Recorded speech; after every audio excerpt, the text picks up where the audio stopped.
We are talking The Red Tide Massacre, and this one stars Michael Paré, a veteran of B-movie science fiction and horror.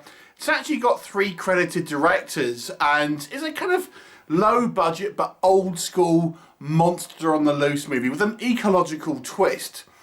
Now the story is thus: so we have this escaped criminal and he is a renowned killer. And ultimately he is on the run and pursued by Michael Paré's kind of sheriff. And he's shot and presumed dead and falls into this kind of body of water. Now at the same time there is this natural phenomena called the red tide, which is essentially where there's a kind of a build-up of specific algae which kind of gives the waters a kind of a red hue, and is a disaster for the environment, the wildlife, and ultimately the knock-on effect being it affects the economy. Now this criminal is presumed dead, but in actual fact he's being mutated by this algae into kind of a Fishman, kind of humanoid from the deep style monster. And he is now in the area with a taste for human flesh, killing a sway through the local populace. And it's up to Michael Paré, sheriff, his son, and a group of like-minded kind of locals to try and stop this creature. What will happen? Well, you'll have to watch the movie and find out. So let's discuss The Red Tide Massacre and what works in the movie. Now this is a low-budget movie and is unashamedly a kind of B-movie homage to the kind of the monster flicks of the 50s and to a degree the 80s as well. It really does feel like one of those kind of classic monster films that you enjoyed from the past in a lot of aspects. So, you know, it's a little hokey. Let's just say that the kind of the monster suit is kind of cool looking, but at the same time it's kind of hokey looking. To be honest. But let me just go into a little bit more detail. So I think the setup is quite good. I mean, it claims it's kind of based on true events, and that is referring to the kind of the algae, but nothing involving the kind of the monster clearly. So it does have a kind of an ecological message in there, but it's not one that's kind of like over politicized. It's not trying to kind of beat you over the head. It's just saying that there is this kind of natural or unnatural disaster, depending on how you look at it. But I like this setup. I actually think the kind of the setup and how it incorporates this kind of real phenomena into a kind of fantastical setup for a kind of monster on the loose movie. I actually think it works quite well as a kind of an introduction to this kind of like this creature and how it's kind of affecting this particular kind of individual's DNA and rewriting it to be some type of creature. I think it's a great sort of science fiction / horror concept. So I gotta say, I liked the setup here. I actually quite like Michael Paré in this movie as well. He's he's a bit of a kind of a sheriff who's somewhat kind of worn down. I really enjoyed the relationship he has with his son, who is a kind of a part-time auxiliary sheriff, but also he wants to do his kind of own thing. But I thought they had a good relationship. I think in a lot of movies like this, they'll kind of have the family members kind of at odds with one another to kind of create this kind of drama to pad out runtime. But here, I really appreciate that this is a father and son who are really on the same page, and I kind of quite love that kind of that connection there. And Paré's sheriff's character is kind of looking out for his son's best interest, and his son is very respectable of his father, calls him kind of sheriff in sort of public and things like that. And I just thought it was it's unusual to see a film, especially a lower budget film like that, because I think the easy way to go is to create drama, again, to have more kind of non-special effects or non-expensive inflated drama. So I appreciate it, and I really enjoyed their kind of relationship. And I also, I found it quite interesting as well. The son, I suppose, is the main character of the movie, and there is a love triangle here, which is kind of one of the things that you sort of see. But unusually for this, there's two women chasing the same guy, because normally it's the other way around. So again, it's just a little bit different, I would say. So that, you know, again, it just has a little bit of a freshness to some of the kind of the character setups. And one thing I kind of, this is all sort of based in some sort of area in Florida. But I actually did get a sense of like this sort of community in this kind of particular area, and you know, you have this kind of this sort of small tourist region of Florida, but it's nothing too kind of like grandiose. It's not a big kind of place. But I think the movie does a good job of having this kind of this sort of community where, you know, everyone sort of seems to know more or less everyone, and things like that. I thought that was pretty good, and you know, it gives you that kind of that small town feel, but also that sort of, you know, that kind of somewhat kind of isolationist that the locals have, and they refer to like tourists as outsiders and things like that. So I thought that was some of the kind of the smaller elements here. I felt were quite well handled. There's a surprisingly large body count in this movie, and considering the movie focuses mainly on Paré, his son's, you know, the son of Paré's character, and a couple of other people. There's actually still quite a large body count. We see a variety of kind of like, you know, day players come in for the one scene where they're clearly going to get kind of massacred and things like that. But yeah, so it doesn't sort of scrimp on the kind of the body count, and there are some kind of like interesting kind of effects, and I think they're of mixed quality. It's a low budget film, but you know, it's fun to see some of these kind of like these kills. I've got to say, I think some of them are done pretty well.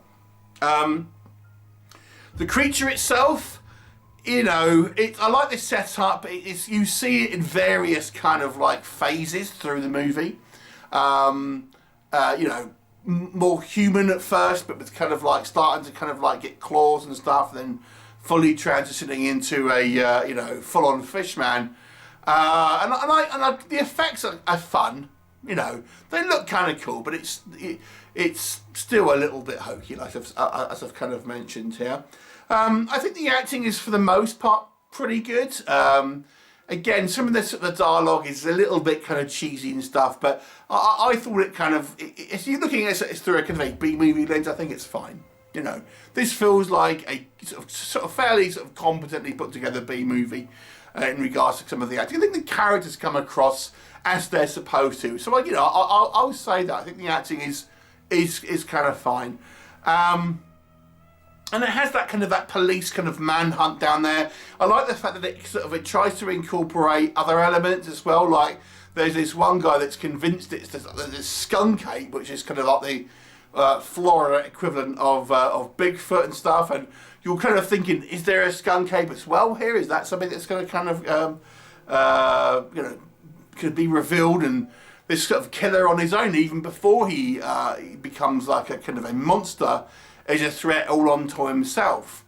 So I sort of quite like that. And the movie doesn't try to kind of overextend its kind of like its budget. It doesn't try to sort of like, you know, go too large scale. It's a relatively sort of small, sort of self-contained movie. Okay, so what doesn't work? The budget does show through in this film. There are moments here where it, you know, you do feel the kind of the low budget. And as I've mentioned in the positives, there is this hokey feel to it. You know, everyone seems to kind of constantly bumping into the kind of the same people, you know, because they've got only so many people in the cast, things like this. It's got this kind of thing where, you know, this film will cut to someone you've never seen before, and it's clearly just a kind of like a cannon fodder kill. So it doesn't really have a huge amount of kind of impact because, oh look, it's like a couple sitting on the beach or something who we've never seen up until this point. We know that they're going to be fish food. So it's just kind of like the stakes don't feel particularly high for some of these kind of sequences. But you know, again, you appreciate the fact that there's at least a higher body count, but again, it kind of lacks a little bit of that kind of that sort of stakes or tension to a certain degree. The actual I was going to say the fish creature This guy is like an ex-con, so he's constantly wearing this kind of like orange jumpsuit, and it's clearly so they only have to worry about the head and arms in regards to costume. That's clearly the reason why he's constantly wearing this kind of this sort of jumpsuit. So I don't know, it looks a little silly, I have to say, you know, and the guy like trying to swim in the water, that's actually quite embarrassing. Thinking, oh my god, that doesn't work. I would have cut those scenes.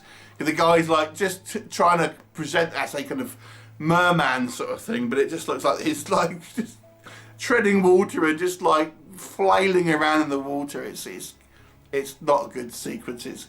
The other thing I would say in regards to the kind of the Fishman, it's strangely filmed a lot in the day, and so it looks like a rubber suit. I think the cinematography could have been better with this film, because, you know, it kind of looks like a 50s monster movie in that respect, because it just looks really rubbery and hokey, and it doesn't help, like I've said, they, rather than spending out on creating a full bodysuit, they've just got the arms and the head, and he's wearing this kind of like orange prison jumpsuit, which is seemingly not tatty at all. It's completely kind of like in one piece. It kind of looks a little silly at times. It's a little bit too light-hearted at times as well, to in a way. There are scenes which I think it tries to have a little bit of pathos in, but I don't think it builds up enough kind of drama to make that kind of really hit home. And that, you know, the sort of characters are treated, some of them at least, are a little bit kind of less than serious. So you kind of lack a little bit of kind of dramatic tension in what could have been a bit, you know, a movie where you would sort of maybe care a bit more. As it stands, it's kind of quite a pithy movie. It's quite kind of like a, you know, schlocky fun B movie. And I think the story is reasonable here. I like the kind of our main sort of characters here, and I think the fish monster is flawed, but I like the idea behind his kind of origin. And in a way I like the costume, but it just, you know, I think the way it's filmed doesn't help. So it's a fairly kind of like enjoyable film if you can kind of like get on board with some of the kind of the cheapy hokiness of it.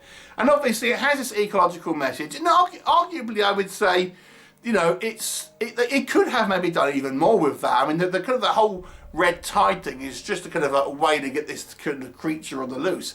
The actual kind of red tide itself has absolutely nothing to do really with the kind of the central plot, so that even may have been worked out a bit more. I would have liked to have seen like a shot where he's kind of, you know, we have like a red sub and kind of maybe a red filter and stuff, and we can kind of see him swimming out to sea and stuff like that. But we don't have anything like that. It's all sort of like, you know, ponds and lakes and stuff. But I think it's a watchable film if you like your B movies. I'll give it a, let's see, I'll give it a 6 out of 10. I don't think it's certainly a masterpiece, but I think it's a watchable film, and I kind of enjoyed it in its kind of like hokey B movie 50s style. So 6 out of 10. Have you seen it? What did you think of it? Leave me a comment and I'll look forward to seeing you next time. Bye for now.